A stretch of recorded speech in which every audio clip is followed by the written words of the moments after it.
Malgré l'avertissement de l'OMS selon lequel les viandes transformées peuvent augmenter de 18% le risque de cancer colorectal. Alors, saviez-vous qu'environ 5,8 millions de tonnes de bacon, de jambon, de pepperoni et de viande en conserve sont consommées chaque année? Comment des milliers de produits différents peuvent-ils être fabriqués à partir d'une seule matière première, le porc?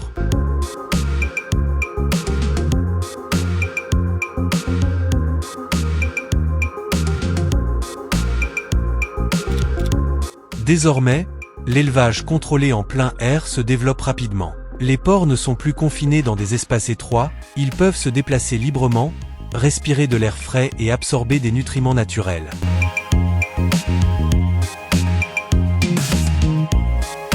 Ensuite, ils sont transportés directement vers des usines de transformation modernes, où le porc brut est transformé en une large gamme de produits, allant de tranches savoureuses de jambon, de bandes de bacon fondantes, de pepperoni fermenté, jusqu'aux célèbres conserves de type spam. Si la Chine est le moteur mondial de la production de porc, alors les États-Unis sont le roi de la consommation, un pays où le bacon, le jambon et le pepperoni ne se démodent jamais.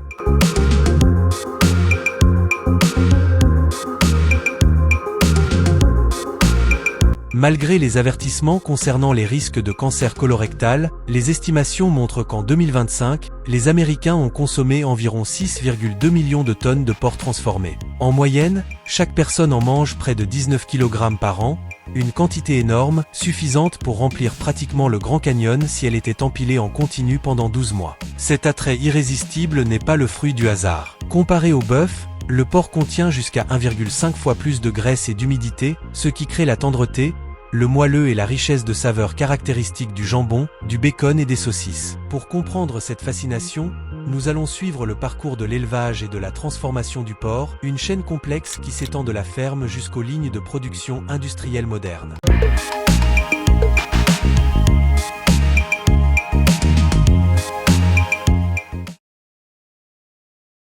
Le voyage commence dans les élevages de porc Berkshire, une race noire réputée pour sa capacité à produire un persilage intramusculaire, ce qui en fait un choix stratégique. Ces porcs sont élevés en plein air sur de vastes pâturages couvrant des centaines d'hectares, se déplaçant entre des zones de pâturage désignées. À chaque session de pâturage, le troupeau se nourrit tout en retournant la terre, déposant du fumier naturel qui enrichit le sol, éveille les micro-organismes et booste la capacité des pâturages à retenir l'eau. Le menu des Berkshire mélange intelligemment les herbes du coin, des légumineuses bourrées de protéines, des céréales et divers résidus agricoles. Cette alimentation favorise la croissance musculaire tout en gardant intact ce fameux persilage de qualité. Grâce à une vie active et une croissance progressive et naturelle, la graisse s'infiltre en profondeur dans les fibres musculaires au lieu de simplement s'entasser sous la peau. Résultat, une viande tendre à souhait, juteuse et débordante de saveurs. Voilà exactement pourquoi cette race fait fureur dans le marché des viandes premium. En quittant la ferme, les porcs embarquent dans le système de transport. Une étape cruciale qui conditionne autant la qualité finale de la viande que la solidité de cette filière qui pèse des milliards de dollars. Pour limiter au maximum le stress et éviter les blessures, on utilise des camions spécialement conçus avec des planchers antidérapants inclinés,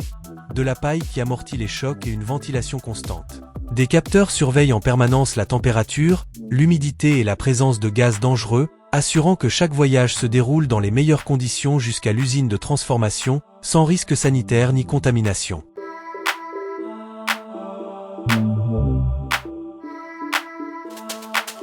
C'est maintenant que l'aventure devient vraiment captivante. La protéine la plus dévorée au monde va être totalement remodelée dans des installations de transformation ultramodernes. Une fois arrivés à l'usine, les porcs Berkshire Premium entrent dans un système complètement hermétique. Chaque carcasse est méticuleusement découpée en différentes parties, épaules, jambon, poitrine et longe. Des morceaux de premier choix qui vont se transformer en bacon croustillant, jambon parfumé, pepperoni relevé ou viande en conserve ultra pratique. Dans ces lignes de production, la technologie de pointe fusionne avec un véritable savoir-faire artisanal pour livrer des saveurs exceptionnelles qui vont directement de la ferme à votre assiette. Considéré comme l'un des produits porcins les plus fabriqués massivement dans le monde, le jambon est devenu une véritable mine d'or pour l'industrie.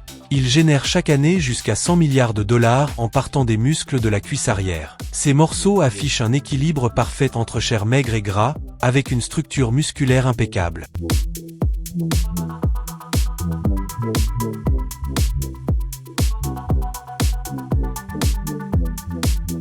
Avant d'être transformée, la viande est débarrassée de tous les tendons et tissus conjonctifs puis découpée en petits morceaux pour faciliter le hachage. Elle est ensuite hachée de façon maîtrisée et soigneusement mélangée avec divers assaisonnements. On obtient ainsi une saveur profonde tout en gardant une texture parfaitement lisse, sans aucun grumeau. Dès que le mélange atteint la bonne consistance et l'épaisseur recherchée, place à l'étape du moulage. Sur les chaînes industrielles qui utilisent des boyaux en plastique, des machines de remplissage sous vide chassent toutes les bulles d'air avant d'injecter la viande. On se retrouve avec des jambons fermes, bien lisses et sans aucune cavité. Quand on utilise des moules métalliques, le mélange est compressé avec force pour créer un bloc homogène et éliminer les poches d'air. Une garantie pour obtenir une texture irréprochable dans le produit fini. Juste après le remplissage et le moulage, les blocs de jambon filent vers des fours de cuisson pour une cuisson uniforme qui préserve saveur et humidité.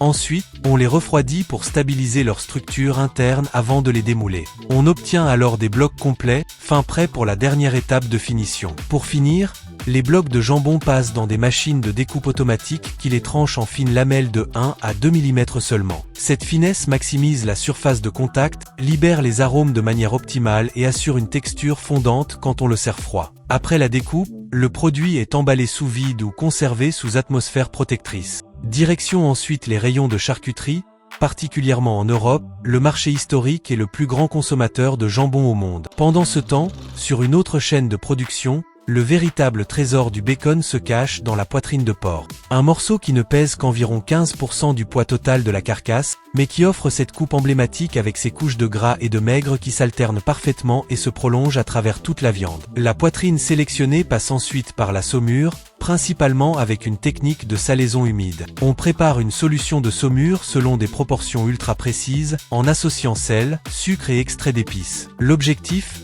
Trouver le parfait équilibre entre salinité et douceur tout en stabilisant la couleur de la viande. Assez grossière pour conserver des petits grains de graisse bien visibles, mais suffisamment fine pour garantir une cuisson homogène, un façonnage stable et des tranches bien nettes.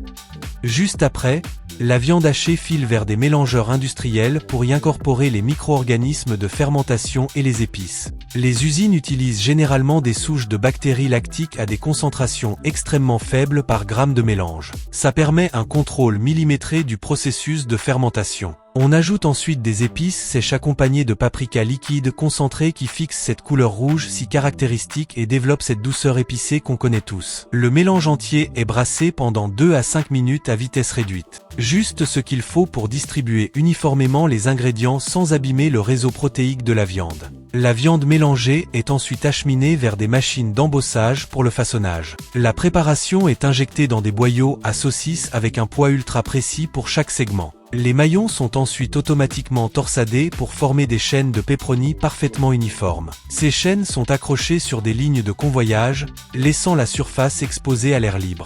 On crée ainsi des conditions idéales pour les réactions biochimiques et le traitement thermique qui suit. À partir de là, le pepperoni entre dans des chambres de fermentation où température et humidité sont rigoureusement contrôlées. Les bactéries lactiques s'activent, faisant descendre progressivement le pH jusqu'au niveau parfait tout en développant cette saveur fermentée si distinctive. Une fois ce seuil atteint, les paramètres de la chambre sont modifiés pour bloquer toute activité bactérienne supplémentaire. En parallèle, on fume légèrement les saucisses avec du bois naturel, peaufinant ainsi la saveur et la couleur de surface. Ensuite, le pepperoni est chauffé pour être totalement cuit. Ça fixe la structure des protéines et établit la fermeté recherchée. Grâce à des trancheuses rotatives ultra rapides, le produit fini est découpé en tranches hyper fines, souvent moins de 2 mm d'épaisseur. Ça optimise un transfert de chaleur express, une fonte uniforme du gras et ses bords recourbés si caractéristiques quand il cuit sur une pizza. Pour boucler le processus, le pepperoni séché rejoint les lignes industrielles de garniture pour pizza. Chaque tranche rouge foncé, riche en gras, garde sa stabilité à la cuisson et diffuse une saveur parfaitement équilibrée entre sel, gras et épices sur toute la pizza. On le remarque particulièrement sur les pizzas au pepperoni de Domino's, une gamme de produits qui a complètement révolutionné le marché mondial de la pizza en écoulant des millions de tranches tous les jours. C'était tout le processus de fabrication du jambon et du pepperoni. Au fait, j'ai d'autres vidéos intéressantes du même genre sur cette chaîne, n'hésitez pas à y jeter un œil. Et n'oubliez pas de laisser un commentaire et abonne-toi.